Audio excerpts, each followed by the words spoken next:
Jesus a morte venceu, sobre a morte venceu.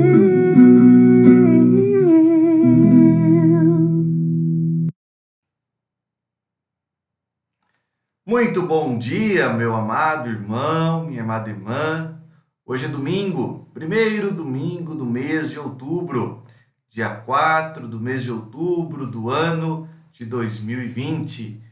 Graça e paz.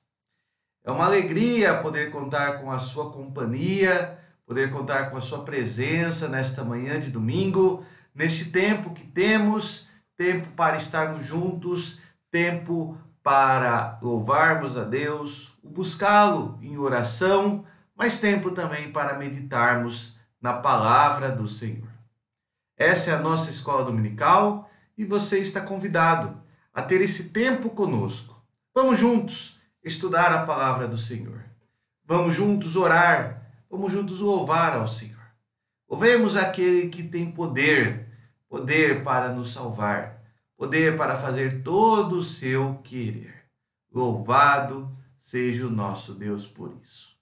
Nós vamos nesse instante iniciar esse momento. Você que está aí se achegando agora, busque uma posição confortável, busque um local confortável e eu quero manifestar minha alegria de você estar conosco mais um domingo. Se você está conosco, quer dizer que Deus tem falado ao teu coração. Quer dizer que este canal tem sido um instrumento de Deus para abençoar a sua vida. E isso nos alegra, isso nos edifica, isso consola a nossa alma e traz esperança para a vida de todos nós. Mas para nós iniciarmos esse momento, vamos orar? Vamos ter uma palavra de oração, vamos ter alguns instantes buscando ao Senhor, clamando para que Ele mesmo possa estar falando ao nosso coração nesta manhã. Curve sua cabeça, vamos conversar com o Senhor. Eterno e poderoso Deus, é bom, ó Pai, estarmos na Tua presença. É bom, ó Pai, podermos na manhã deste dia, dia do Senhor, Te louvar, engrandecer o Teu nome. É bom, ó Pai, Te buscarmos pela manhã, confiados, ó Pai, no Teu eterno amor, na Tua misericórdia constante. É bom, ó Pai, estarmos confiados na Tua graça redentora, no Teu amor, ó Pai, que nos constrange, tão grande a sua intensidade. Ó Pai, na manhã desse dia, nós Te louvamos e Te buscamos, porque nós reconhecemos que nós precisamos de Ti, ó Pai. Nós precisamos do Teu amor, das Tuas misericórdias sobre nós. Nós precisamos, ó Pai, da Tua palavra que nos ensina, dirige os nossos passos. Nós precisamos de Ti, ó Pai, a fonte da nossa esperança. Aquele que dirige os nossos passos e que, ó Pai, nos guia em caminhos que Te agradam. Ó Pai, visita-nos dessa manhã. Fala ao nosso coração. Visita cada lar, cada família, ó Pai, que está sendo alcançada por esta mensagem. Que assim possamos ser edificados e abençoados pelo Senhor. Guarda-nos nesse dia, ó Pai, dia do Senhor. Dia para o louvarmos e o glorificarmos. Em nome de Jesus é que nós oramos, rogando a Tua bênção, o Teu cuidado, a Tua direção sobre as nossas vidas. Amém e amém. Louvado seja o nosso bom Deus. Nós vamos louvar ao Senhor cantando juntos um hino. Eu escolhi um hino que os irmãos e irmãs que me conhecem sabem como eu gosto desse hino. O hino de número 334 do Inário Novo Cântico.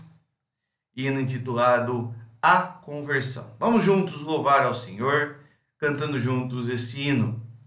Um hino que nos lembra quão maravilhosa e grande obra Deus fez na nossa vida. Um hino muito próprio para o tema que vamos meditar na escola dominical desta manhã.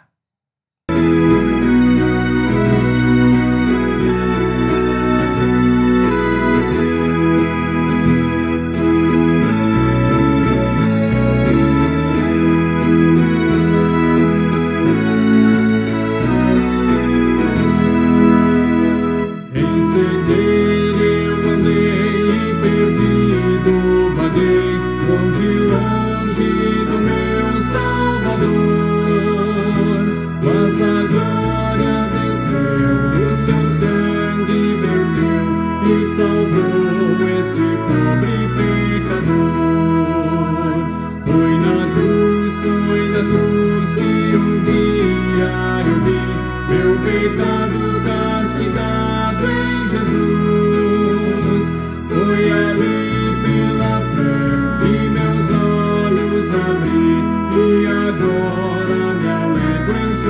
sua luz. Já ouvia falar dessa graça sem par, que do céu trouxe Cristo Jesus.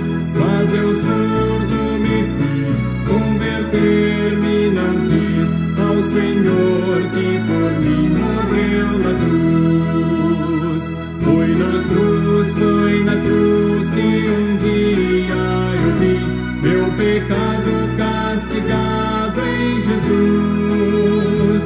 Foi ali pela fé que meus olhos abri e agora me alegro em sua luz. Mas um dia acendi meu pecado e vi sobre mim o castigo da lei. Apressado fugi, em Jesus me escondi e abrigo seguro nele achei. Foi na cruz que um dia eu vi meu pecado castigado em Jesus. Foi ali pela fé que meus olhos abri e agora me alegro em sua luz.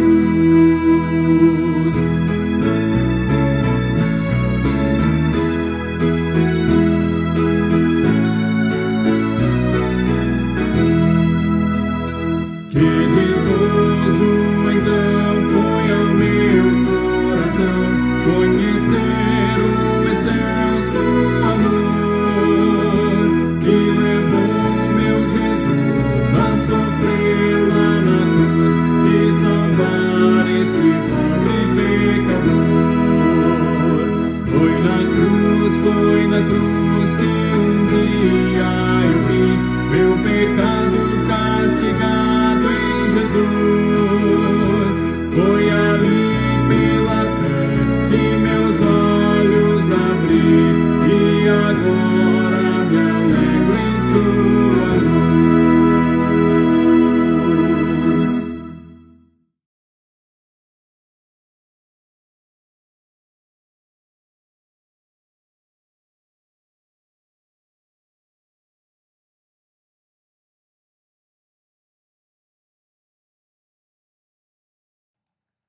Como é bom lembrarmos que na cruz de Cristo há salvação. Como é bom lembrarmos que na cruz do Calvário há reconciliação. Como é bom lembrarmos que em Jesus o nosso pecado foi quitado. A nossa dívida foi paga. Fomos perdoados, alcançados, redimidos, transformados. Esse hino nos faz lembrar exatamente disso. E esse hino é inclusive muito próprio para esta manhã, na qual nós vamos meditar na palavra do Senhor. Nós temos meditado ao longo desses domingos sobre esse tema, a vida segundo o Evangelho. Mas o que é a vida segundo o Evangelho?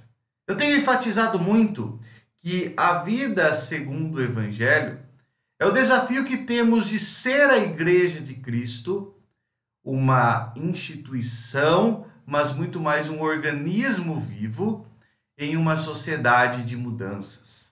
Sermos agentes de Cristo nesta sociedade. Uma sociedade líquida, uma sociedade que busca a sua própria autonomia, que vive debaixo das suas incertezas, que rejeita os absolutos, que rejeita o Senhor. O nosso tema desta manhã, dentro deste tema maior, é a Boa Nova, redescobrindo o verdadeiro Evangelho. Ao longo das últimas semanas, nós temos falado sobre a grande crise. A crise que não é política, não é econômica, não é educacional, não é sanitarista, a crise espiritual. A crise que começou com o nosso pecado, que começou juntamente com o pecado dos nossos primeiros pais, Adão e Eva. E juntamente com o pecado deles, nós também recebemos a herança do pecado. E a partir do momento em que também somos pecadores, somos sujeitos ao salário do pecado, a morte eterna. O pecado nos trouxe uma consequência nefasta, horrível, a morte. O pecado nos traz uma sentença. E o pior de tudo isso é que eu nada posso fazer de mim mesmo para me livrar dessa sentença. E essa é a grande crise. A crise é ainda maior quando eu me lembro que, além de eu ser pecador, o meu coração é pecaminoso. Além de eu ser pecador, o meu coração se torna refém do pecado e momento após momento ele me leva a pecar. A minha natureza, essa é a minha natureza. Dessa maneira, vemos assim que o pecado não é um acidente na nossa história, mas é uma realidade. É a nossa natureza. Como livrarmos desse problema? Como livrarmos da consequência, a morte eterna? Na verdade, nós nada podemos fazer. Foi isso que vimos nas últimas semanas. Mas vimos também que Deus tudo fez por nós. Hoje nós vamos falar exatamente sobre isso. O que Deus fez em Cristo por nós. Vamos começar a falar da boa nova, o verdadeiro evangelho. Para isso, vamos abrir as nossas Bíblias em Romanos capítulo 4. Abra a sua Bíblia. A carta de Paulo aos Romanos, capítulo 4, versículo 1 a 8. Bíblias abertas, Romanos, capítulo 4, verso 1 a 8. O texto bíblico diz assim. Leiamos. Que, pois, diremos ter alcançado Abraão, nosso pai segundo a carne? Porque se Abraão foi justificado por obras, tem de que se gloriar, porém não diante de Deus. Pois que diz a Escritura? Abraão creu em Deus e isso lhe foi imputado para justiça. Olha bem essa ênfase. Isso lhe foi imputado para a justiça. Ora, ao que trabalha, o salário não é considerado como favor, e sim como dívida. Mas ao que não trabalha, eu e você, porém crê naquele que justifica o ímpio, a sua fé lhe é atribuída como justiça. Veja bem a ênfase. Aquele que justifica o ímpio, Deus justifica-nos. A fé em Deus nos é atribuída como justiça. E continuando. E é assim também que Davi declara ser bem-aventurado o homem a quem Deus atribui justiça, independentemente de obras. Bem-aventurados aqueles cujas iniquidades são perdoadas e cujos pecados são cobertos. Bem-aventurado o homem a quem o Senhor jamais imputará pecado. Vamos orar? Eterno e poderoso Deus, a tua palavra, Senhor, foi lida e nós carecemos da compreensão do teu Espírito Santo para corretamente, ó Pai, entendê-la e aplicá-la em nossa vida. Nos faz, ó Pai, compreender o teu ensino nesta manhã. Nos leva, ó Pai, a reconhecer a grandeza do teu amor e, acima de tudo, ó Pai, nos leva, ó Pai, a olhar para a tua palavra e nela encontrar o alimento para a nossa vida. Nos abençoa, ó Pai, nesta manhã. Que possamos compreender como, apesar de ímpios, o Senhor nos amou e em Cristo tivemos a nossa dívida quitada para que pudéssemos desfrutar de uma nova vida com o Senhor. Em nome de Jesus. Amém. O texto bíblico que acabamos de ler nos começa a falar a respeito desta boa nova. A boa nova, a mensagem do Evangelho. Eu lembro que semana passada eu expliquei o significado da palavra evangelho. A palavra evangelho quer dizer boa nova num contexto militar. Aqueles que traziam as notícias de guerra, aqueles que traziam as notícias, especialmente de vitórias, eles eram os portadores das boas novas. Quando chegava um mensageiro, rapidamente lhe perguntavam: é boa a nova que você traz? É boa a notícia que você traz? E eles perguntavam, é o evangelho que você traz? Então a boa nova era no sentido de uma notícia boa, referente ao inimigo, ou referente ao próprio exército. E essa boa nova, essa notícia, então era chamada de evangelho. A nossa guerra está sendo vencida. Essa era uma boa nova. O inimigo foi derrotado. Fomos vitoriosos. E é interessante que a palavra de Deus nos traz como evangelhos esta informação, esta notícia. O evangelho é a notícia de que o inimigo foi derrotado, de que somos vencedores, de que a nossa guerra está acabando. O texto bíblico que lemos, ele nos lembra um pouquinho sobre aquilo que temos falado nas últimas semanas, sobre a nossa maior crise, o problema do pecado e da nossa culpa. Eu fiz aqui algumas colocações e gostaria de ler, e gostaria que você ouvisse-as com atenção. Qual a solução para o nosso pecado e a nossa culpa? Nós podemos ser inocentados em um tribunal humano, ou ser inocentados pelos nossos conhecidos. Mas será que isso é suficiente para o nosso pecado? Você peca em algo que vai contra não apenas a lei de Deus, mas também contra a lei humana. Você peca em algo que vai contra pessoas que estão ao seu redor, pessoas que você ama. Você pode ser inocentado no tribunal, inocentado por essas pessoas, mas isso é suficiente? Podemos ser inocentados também da culpa por aqueles que nos cercam. Podemos ser inocentados do ato e da culpa. Mas será que isso é suficiente? Será que a inocência diante dos homens, sejam instituições ou pessoas, é suficiente para resolver a crise espiritual que nós vimos semana passada? Vimos que o pecado não é contra uma pessoa, mas é contra Deus primeiramente. Nós não pecamos apenas contra pessoas, pecamos contra Deus. Portanto, aquele que recebe a nossa ofensa é Deus. E o veredito final que importa é o de Deus. A resposta final que importa é a de Deus, não são de instituições humanas, não são de pessoas, mas é de Deus. É a Ele que nós prestaremos conta em última instância. Romanos 3, abra a sua Bíblia aberta. Romanos 3, deixa a sua Bíblia aberta hoje em Romanos, que vários textos nós vamos ler nesta carta de Paulo. Romanos 3, versículo 9 a 12. Encontrou o texto? Vamos lá. Diz assim: que se conclui? Temos nós qualquer vantagem? Não, de forma nenhuma.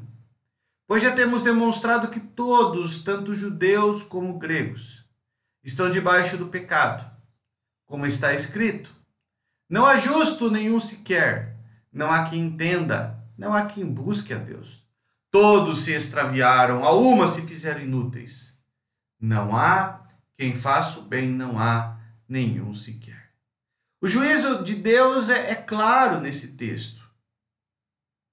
Não há nenhum justo, não há nenhum sequer. Não há quem busque a Deus. Todos se extraviaram. Não há quem faça o bem, não há nenhum sequer. Perceba então que, conforme aquilo que a gente está falando, o veredito final de Deus é muito claro. Diante do pecado, todos somos pecadores, todos somos condenáveis. O pecado atingiu a todos os seres humanos. Nenhum ser humano foi isento desta realidade. Nenhum ser humano foi isento desta situação. Esta realidade é a nossa realidade. Portanto, não adianta sermos inocentados em um tribunal humano, não adianta sermos inocentados por pessoas. É a Deus que prestaremos conta. E por isso que nós vamos começar a falar sobre esta boa nova, destacando que essa boa nova é o centro do Evangelho. O centro do Evangelho nós encontramos no versículo 5 do texto que acabamos de ler. Aquele que justifica o ímpio. Deus justifica o ímpio.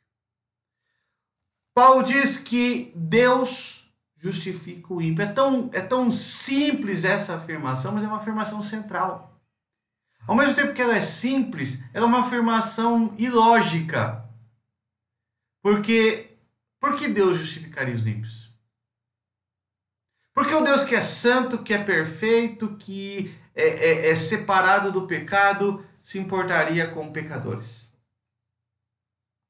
O centro do evangelho é esse. O centro do evangelho não é seja uma boa pessoa. O centro do evangelho não é faça caridade. O centro do evangelho não é ame o próximo. O centro do evangelho não é seja uma pessoa melhor. O centro do evangelho é Deus justifica o ímpio. Qualquer outra mensagem central, ela cansa. Ela se esvai. Ela se apequena diante daquela que é a mensagem central da revelação do Senhor. Deus justifica o ímpio. Qualquer outra mensagem é a inversão daquilo que somos como igreja. A igreja ela foi chamada, sim, para fazer boas obras, mas as obras que ela faz não devem substituir a mensagem central do Evangelho. Deus justifica o ímpio. Vamos ver alguns exemplos? Eu escolhi 2 exemplos para mostrar como se dá essa dinâmica. Lucas, abra sua Bíblia, Bíblia aberta. Lucas, capítulo 18, versículo 9 a 14. Lucas 18, 9 a 14. Encontrou o texto? Vamos lá. Propôs também esta parábola a alguns que confiavam em si mesmos, por se considerarem justos, e desprezavam os outros. 2 homens subiram ao templo com o propósito de orar. Um fariseu e o outro publicano. O fariseu, posto em pé, orava de si para si mesmo desta forma: ó Deus, graças te dou, porque não sou como os demais roubadores, injustos e adúlteros, nem como este publicano. Jejuo 2 vezes por semana, dou o dízimo de tudo quanto ganho. O publicano, estando em pé, longe, não ousava nem ainda levantar os olhos ao céu, mas batia no peito, dizendo: a Deus, sê propício a mim, pecador. Digo-vos que este desceu justificado para a sua casa, este o publicano, e não aquele, porque todo o que se exalta será humilhado, mas o que se humilha será exaltado. Nessa história que Jesus conta, não é o fariseu confiante na sua própria justiça que foi para casa justificado, mas o cobrador de impostos, o publicano, o desprezado, que não sequer ousava levantar os olhos ao céu, ele foi justificado. Ele foi justificado. Ele é o ímpio que foi justificado pelo Senhor. Perceba porque eu disse que esta afirmação, apesar de tão simples, ela é ilógica. Porque ela não fala de pecadores que tentaram fazer algo e não conseguiram, mas fala de um Deus que fez tudo por nós. E o Evangelho é isso, é a vitória baseada em Deus e não em mim mesmo, não dos meus méritos. Vamos ver outro exemplo? Filipenses 3, versículo 4 a 9. Abra sua Bíblia, Filipenses capítulo 3, verso 4 a 9. Espero que tenha encontrado o texto bíblico. Filipenses 3, 4 a 9. Diz assim: bem que eu poderia confiar também na carne. Se qualquer outro pensa que pode confiar na carne, eu ainda mais. Circuncidado ao 8º dia, da linhagem de Israel, da tribo de Benjamim, hebreu de hebreus, quanto à lei fariseu, quanto ao zelo perseguidor da igreja, quanto à justiça que há na lei irrepreensível. Mas o que para mim era lucro, isso considerei perda por causa de Cristo. Sim, deveras considero tudo como perda, por causa da sublimidade do conhecimento de Cristo Jesus, o meu Senhor, por amor do qual perdi todas as coisas, e as considero como refúgio, para ganhar a Cristo, e ser achado nele, e não tendo justiça própria que procede de lei, senão a que é mediante a fé em Cristo, A justiça que procede de Deus, baseada na fé. Foi esta certeza de que Deus justifica o ímpio, que levou o apóstolo Paulo a reexaminar toda a sua obediência zelosa, aquilo que ele mesmo chamou de fariseu dos fariseus, e chamar tudo isso de refúgio, para ganhar a Cristo e ser achado nele, não tendo justiça própria que procede da lei do homem, senão a que procede da fé em Cristo.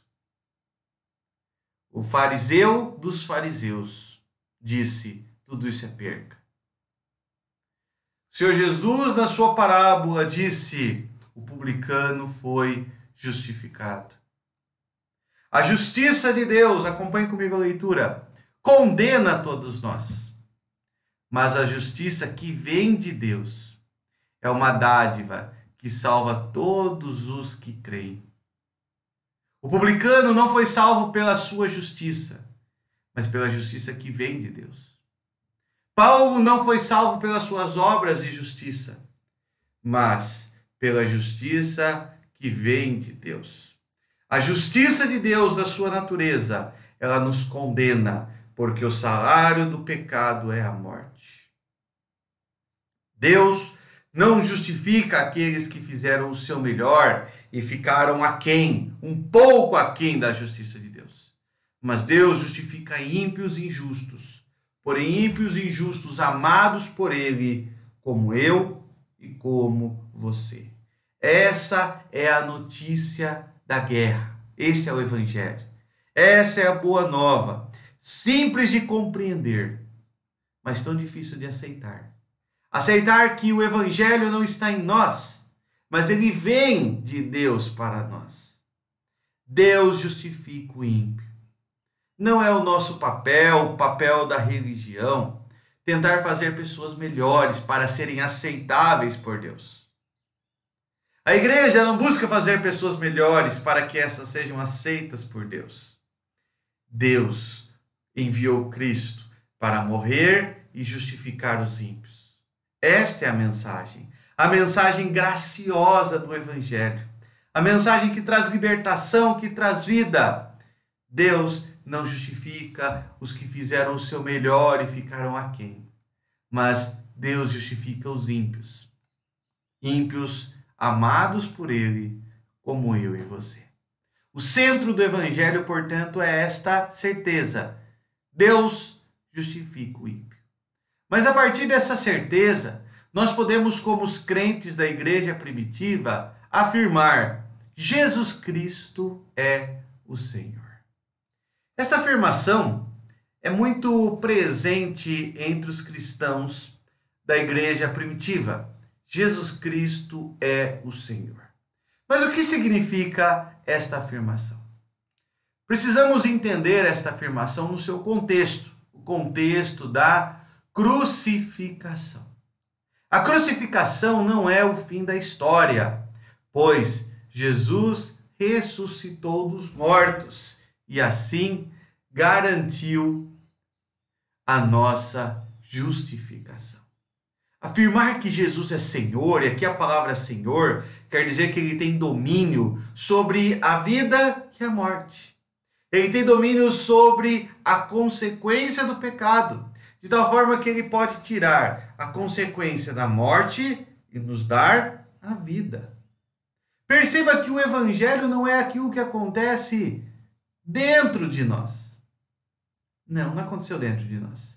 O Evangelho trata de um fato histórico, um evento que foi visto por muitas pessoas, um evento que foi registrado nos anais da história, um evento que está grafado nos livros de história, um evento que fala de um homem que foi crucificado como blasfemador sob a lei judaica e como desordeiro diante do direito romano. Um homem que morreu devido aos rigorosos procedimentos romanos de crucificação. Um homem que foi colocado em um túmulo guardado por guardas romanos e também por judeus. E um homem que 3 dias após a sua morte foi encontrado com o seu túmulo vazio.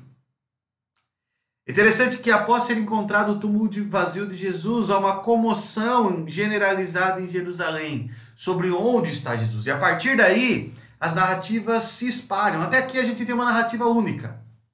Mas a partir daí, os judeus vão falar que o corpo de Jesus foi roubado. Os romanos, eles vão, como Pilatos, lavar as mãos e dizer: essa é uma questão interna de vocês. E os cristãos, aqueles que conhecem a revelação de Deus e a verdade do Evangelho, vão dizer que Jesus, conforme anunciara, ressuscitou dos mortos. Jesus, conforme anunciara, a morte não o deteve. Ele é o Senhor. Aleluia. O Evangelho não é o que acontece dentro de nós, mas o Evangelho é a realização de Deus em nosso favor. O Evangelho anuncia o que Deus já fez e fez tudo por nós. Por isso, Ele é o único Senhor. Ele é aquele que tem o controle sobre a morte. Ele é aquele que pode nos dar vida. E foi baseado nesta mensagem, neste que é o centro do Evangelho, que discípulos, outrora amedrontados, foram tomados por uma coragem incomparável e se tornaram eventualmente mártires cristãos. Jesus é o Senhor. Essa é a boa nova. Ele é o Senhor sobre a morte, sobre o inferno, sobre o pecado, sobre a condenação, ao nos dar vida. O Evangelho não é que Jesus vive apenas em nosso coração. O Evangelho é que Jesus viveu por nós, morreu por nós, ressuscitou por nós, reina por nós e retornará para nós no fim dos tempos. Ele é aquele que já realizou tudo por nós. Esta certeza, meu irmão, minha irmã, que Jesus é o Senhor, fez com que aquele grupo de discípulos que estavam escondidos em Jerusalém numa casa, que estavam amedrontados, que quando Jesus apareceu no meio deles foram possuídos de temor. Esses discípulos que estavam cabisbaixos, andando, saindo de Jerusalém para Emaús. Esses discípulos que não acreditaram nas mulheres que falaram que Jesus ressuscitou, mas desconfiaram delas. Esses discípulos céticos, amedrontados, tomados pelo pavor. Esses discípulos, ao compreenderem que Jesus ressuscitou, Ele é o Senhor da vida, Ele venceu a morte, o pecado e agora nos dá vida. Esses primeiros seguidores, ao compreenderem isso e passarem a acreditar nesta realidade, trocaram o seu coração amedrontado pela voluntariedade em morrer, em servir a Cristo. E muitos morreram servindo a Cristo. Quando os apóstolos foram levados perante as autoridades romanas, com intrepidez testemunhavam os acontecimentos do Senhor. Com veracidade, com fé, com confiança, falavam somente Jesus é o Senhor. Jesus é o Senhor do cosmos. Jesus é o Salvador do mundo. Exatamente os títulos que César, o imperador, reivindicava para si. Eles falavam: César não é Deus. Jesus é o Salvador. César não governa o cosmos. Jesus governa o cosmos. Para os romanos e para o Império Romano era muito fácil incluir o cristianismo dentro do seu conglomerado, politeísmo de religiões. Mas não. O cristianismo não se permitia se comparar. O cristianismo não dizia que Jesus é um Deus. O cristianismo dizia que Jesus é o Senhor. Os imperadores romanos não aceitavam isso e por isso o cristianismo passou a ser perseguido. Por isso o cristianismo passou a ser odiado, passou a ser de diversas maneiras atacado. Porque ele era a mensagem daquele que traz a boa nova, a única das boas novas. E essa boa nova nos lembra que a justiça de Deus foi imputada em nosso coração. Na ressurreição de Cristo, no poder de Cristo sobre a morte, e a morte como condenação do nosso pecado, Deus justifica o ímpio, pois a justiça de Cristo nos é imputada. oferecida e inserida em nós. O Evangelho nos lembra que em Cristo Jesus, Deus recebe em Cristo a perfeita obediência que a lei exigia. Nós somos salvos pelas obras, mas não pelas minhas obras. Mas somos salvos pela obra de Cristo, a obra perfeita de Cristo de obediência em nosso favor. Nada resta a ser feito. Tudo foi feito para nós por Cristo, e nele somos feitos santos e irrepreensíveis diante do Pai. A justiça foi imputada. Jesus ressuscitou. O poder da morte foi aniquilado. Deus justifica o ímpio na vitória de Cristo. Eis a mensagem do Evangelho. A justiça de Cristo conquistada na sua vitória sobre a morte, na perfeita obediência à lei de Deus, ela é a garantia da nossa justificação. Não há mais a certeza da condenação do nosso pecado. Pelo contrário, essa condenação foi rasgada, quitada, foi aniquilada. Agora temos vida em Jesus. Para nós concluirmos, meu irmão, minha irmã, a boa nova, o Evangelho, supera a grave crise. A crise, ela vem como consequência da justiça de Deus, a justiça inerente de Deus, que nos condena pelos nossos pecados. Mas a solução é também a justiça, mas a justiça que provém de Deus, que é um dom gratuito. Justificados, pois, mediante a fé, temos paz com Deus. Jesus Cristo tornou-se servo, cumprindo perfeitamente a lei e suportando integralmente o julgamento em nosso lugar. Veja bem, Jesus tornou-se servo, cumprindo integralmente a lei, perfeitamente a lei e suportando integralmente o julgamento em nosso lugar. Este é o Evangelho. Esta afirmação é muito clara para nós compreendermos por que é uma boa nova. É uma boa nova porque interrompe a nossa sentença. Interrompe o nosso julgamento que seria certo. Porque Cristo cumpriu a lei e recebeu o nosso julgamento. O justo pelos injustos. O puro pelo ímpio. E assim, a grave crise foi solucionada. A lei de Deus exige a condenação do pecado. A justiça de Deus, ela desperta a ira do Senhor.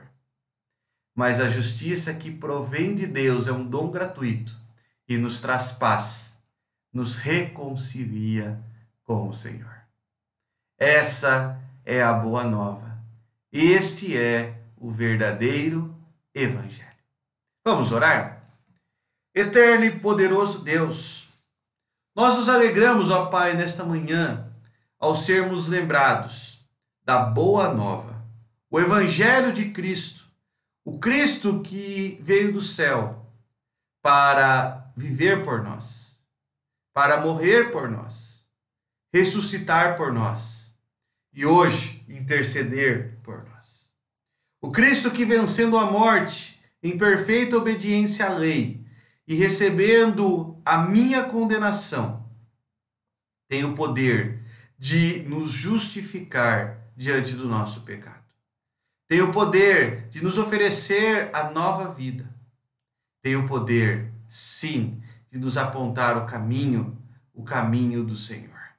Te louvamos e te agradecemos, Senhor, porque sabemos que seríamos condenados pelo nosso pecado, mas em Cristo somos justificados. Eterno e poderoso Deus, que a Tua palavra nesta manhã visite o nosso coração, trazendo reflexão, mas principalmente transformação e esperança em Ti. Te louvamos e te agradecemos e em nome de Jesus oramos, rogando a Tua bênção sobre cada lar, cada família, cada irmão e irmã alcançado por esta mensagem. Em nome de Jesus. Amém e amém. Louvado seja o nosso Senhor. Eu quero, antes de nós encerrarmos, citar aqui que nós, da Igreja Presbiteriana de Laranjal Paulista, retomamos já com uma atividade presencial o nosso culto dominical. E você está convidado a dele participar. Você, meu irmão, minha irmã, pode participar se for de Laranjal Paulista ou das cidades vizinhas. Você pode participar conosco, seguindo todo o protocolo, toda a orientação. Certamente será um momento de bênção. E hoje, especialmente, teremos também a ministração da ceia do Senhor. Que Deus assim nos abençoe e será um grande prazer, uma grande alegria você estar conosco. Se você não puder, você pode acompanhar o nosso culto por meio da nossa fanpage no Facebook, facebook.com/ipb.laranjalpaulista. Certamente Deus também o abençoará. Então, meu irmão, minha irmã, tenha um ótimo domingo e até mais tarde, presencialmente ou virtualmente, que assim o Senhor nos abençoe.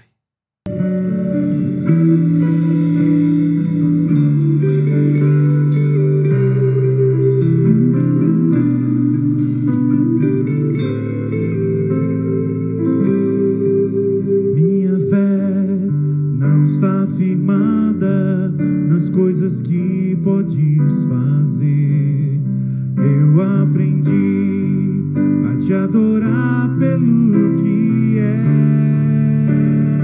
és. Dele vem o sim, o amém, somente dele, mais ninguém. A Deus seja o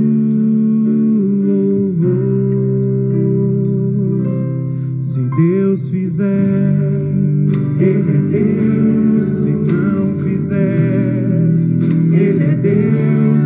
Se a porta abrir, Ele é Deus. Mas se fechar, continua sendo Deus. Se a doença vier, Ele é Deus. Se curado eu for, Ele é Deus. Se tudo der certo, Ele é Deus. Se não der, continua sendo Deus. Minha fé não está firmada nas coisas que podes fazer. Eu aprendi a te adorar.